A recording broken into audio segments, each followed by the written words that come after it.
Hello,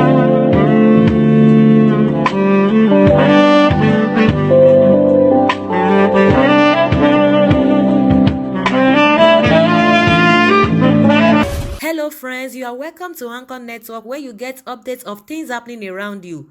I appreciate every one of you that have subscribed to this channel. And if you have not subscribed, I say thank you very much, because I know that at the end of this news, you are going to subscribe. And I want you to press the red button and also the bell icon so that you'll be notified anytime we publish any news. Thank you very much once again. Country of backward north, developing south, says El-Rufai. Kaduna State Governor Nasser El-Rufai has said that Nigeria consists of two countries, a developing south and a backward, less educated and unhealthy north, with the highest number of poor people in the world. El-Rufai equally lamented that the northern region has development indicators similar to that of Afghanistan, a country at war.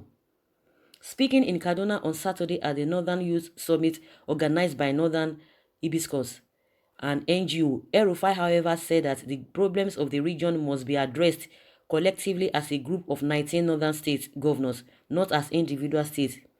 El-Rufai said the summit, whose theme was Awakening the Arewa Spirit, was very timely, adding that when we talk about awakening the spirit, it means the spirit is either sleeping or dead.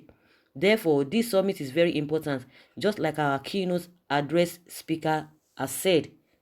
But looking at the statistics, Nigeria appears to be a middle-income country. But if we segregate those statistics across states and zones, you will see that in terms of human development indicators, Nigeria consists of two countries.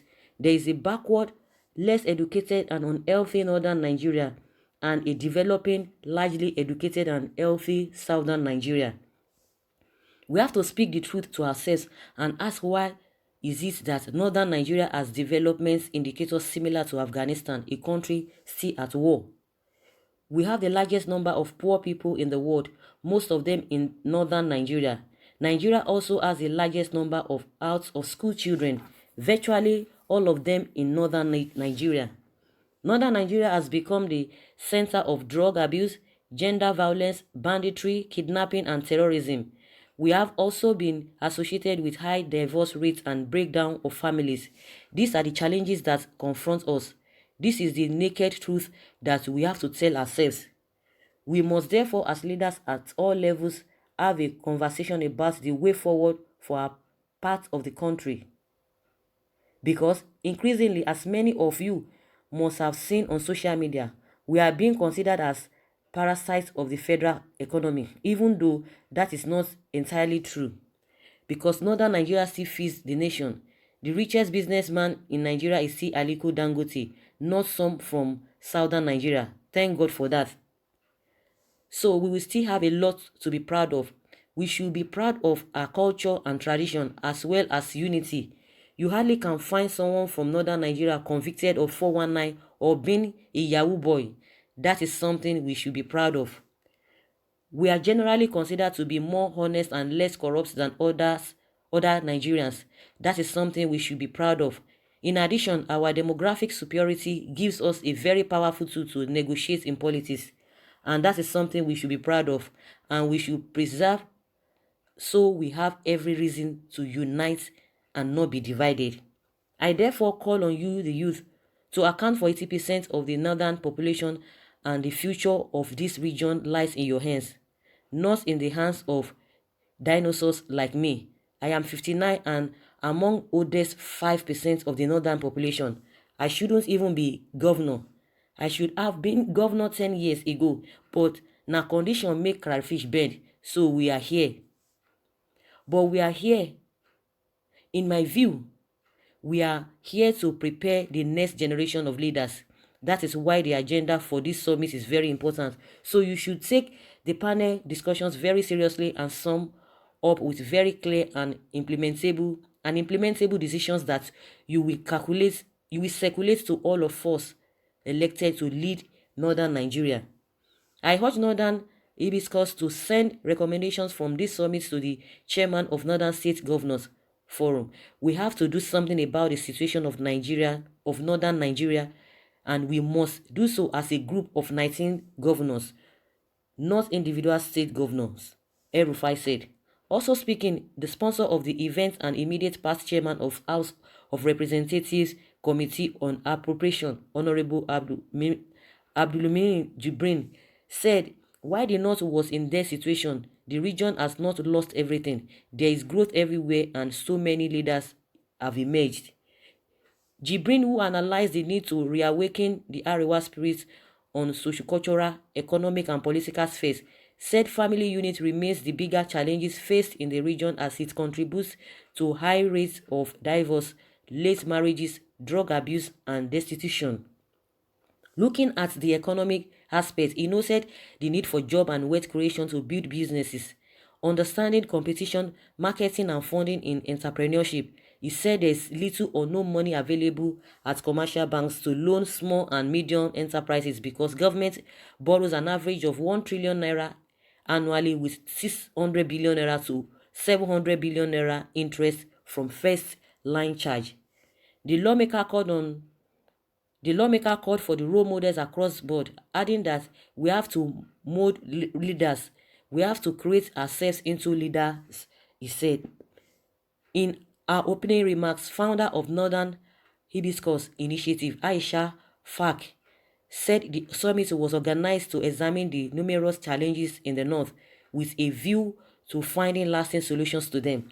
She also disclosed that Northern Hibiscus had also taken the bull by the horn with a 16-year action to empower the youth with useful skills, especially those who are not privileged to have formal education.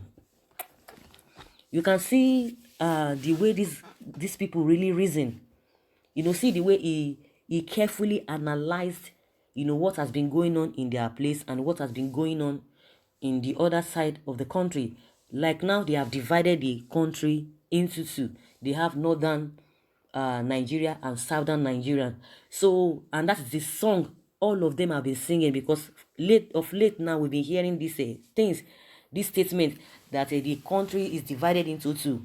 They have the northern Nigeria and the southern Nigeria, and it has really, that is how they have really set it up. So, for the people that are still supporting and saying, they are going in line with these people, the so-called southerners, I pray and I hope they will even listen. I hope they are even thinking in that direction. If the outsiders don't, if outsiders that are not in politics, that are not mingling with these people, could be sensing a lot of things, how much more our so-called leaders from the southern Nigeria that are mingling with them and they cannot even see beyond their nose. Just like I said before, it is this greed, it is this selfish interest that is making them not to see a lot of things, and they will come in defense of these people. But these people keep putting it at us, keep throwing it at us that this is their stand, and our leaders are not really seeing that. Meanwhile, he was saying they are privileged to have a strong voice in the politics. Of what use is this thing? No, they are just using it to deceive their people or to deceive themselves. You are in position of authority that you should be able to do and undo to transform lives, and you are not doing it. Then why are you bragging about that power?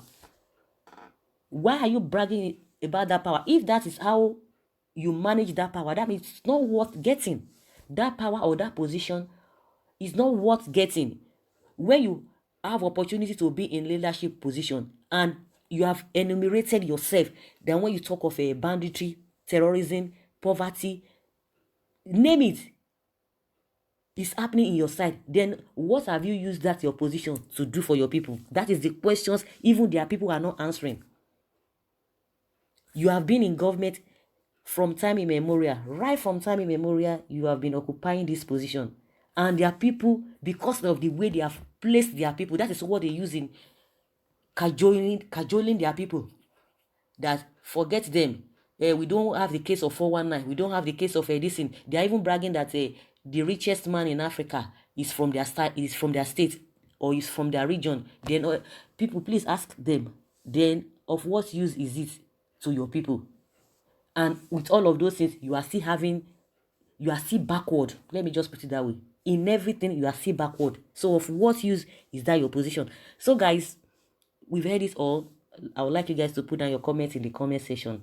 Let us discuss. Thank you very much for always listening. Bye.